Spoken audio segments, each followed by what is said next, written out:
baptism, Jesus did not step into fame or applause. He did not gather crowds or perform miracles. Instead, he was led into the wilderness, a place of silence, heat, hunger, and isolation. For 40 days and 40 nights, Jesus fasted. No food, no comfort, only prayer, solitude, and trust in God. And when his body was weakest, when hunger pressed hardest, that was when Satan came. The first temptation was direct and personal. "You're hungry," Satan said. "If you are the Son of God, command these stones to become bread." It sounded reasonable. After all, Jesus had the power.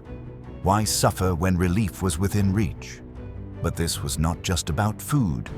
It was about dependence, about whether Jesus would trust God or use his power for himself.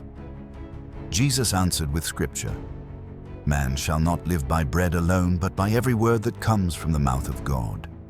He chose trust over appetite, obedience over ease. Then Satan tried a different angle. He took Jesus to the highest point of the temple and said, "If you are the Son of God, throw yourself down. Surely God will save you." This time, Satan even quoted Scripture, twisting God's promises into a dare. But Jesus saw through it. "Do not put the Lord your God to the test," he replied. Faith, Jesus showed, is not about forcing God's hand. It is not about spectacle or proof.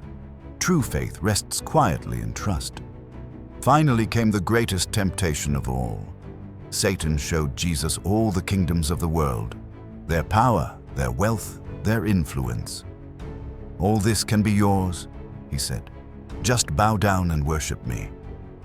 This was the ultimate shortcut. A crown without a cross, authority without suffering, victory without sacrifice.